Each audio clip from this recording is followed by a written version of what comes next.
இப்போ பாதுஷா பண்ண போகிறேன். இது கோதுமை மாவும் மைதா மாவும் ஒரு 1/2 கிலோ மைதா மாவு போட்டிருக்கேன். ஒரு 1/4 கிலோ வந்து கோதுமை மாவு போட்டிருக்கேன். ஸோ பாதுஷா பண்ணலான்னு சொல்லிட்டு இதெல்லாம் ரெடி பண்ணி வச்சுருக்கேன். இங்கே சோடா மாவு போட்டுடலாம். சோடா மாவு ஒரு ஸ்பூன் லெவலில் போட்டுங்க. இப்போ சக்கரை பாவு ரெடி பண்ணிக்கலாம். சக்கரை போட்டுக்கலாம்.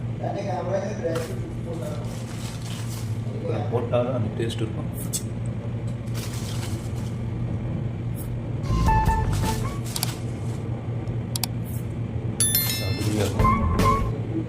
ஸோ அப்படியே கலக்கி கொடுக்கலாம். ஸோ லைட்டாக ஃபுட் கலர் கொடுக்குறேன். ஸோ ஸ்ட்ராபெரி மாதிரி கொடுக்குறேன், நல்லாயிருக்கும். ரொம்ப தேவையான லைட்டாக போட்டால் போதும். ஆகட்டும். நம்ம இது வந்து பட்ரு போட்டிருக்கேன். ஸோ பட்ரு எண்ணெய் எது வேணாலும் ஊற்றிக்கலாம். இது மெல்ட் ஆயிரும், பண்ணிங்கன்னா சரியாயிரும். இப்போ எண்ணெயும் ஊற்றுவேன். இதில் அதான் குவாலிட்டி குடிக்கும். ஸோ இப்போ அடிச்சுக்கலாம் வருங்க.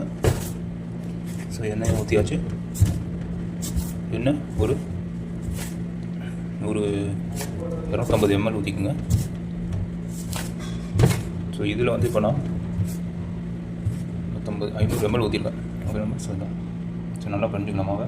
இந்த மாதிரி சப்பாத்தி மாதிரி வெயிட் பண்ணிவிட்டு இந்த மாதிரி இதுக்கு மேலே ஒன்று போட்டு லேயர் போட்டு அப்போ தான் லேயர் ஆகும். சூப்பராக இருக்கும் சாப்பிடுவோம்.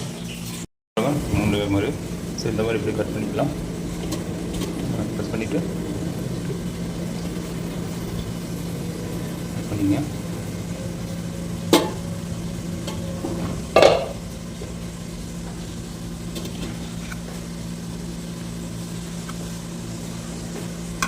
பண்ணிக்கலாம். இந்த மாதிரி எடுத்துட்டா இந்த மாதிரி லேயர் ஆகிடுச்சு.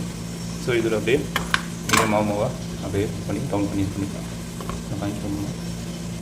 நண்பா பாருங்கள், இந்த மாதிரி சின்ன சின்ன கட் பண்ணிக்கலாம். ரோல் மாதிரி செட் பண்ணிட்டு பாருங்க. இப்போ இதில் ஹோல்ஸ் மாதிரி பண்ணிக்கலாம்.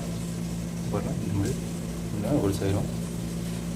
நல்லா தண்ணி விட்டாலும் ஃபுல்லாக இந்த மாதிரி போட்டு அப்படியே ஆயில் பாருங்கள், அது நல்லா சூடாக இருக்குது.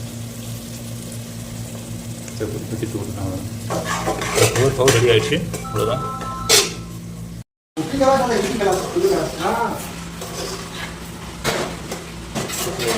சாப்பிட்டு வந்துருக்கேன்.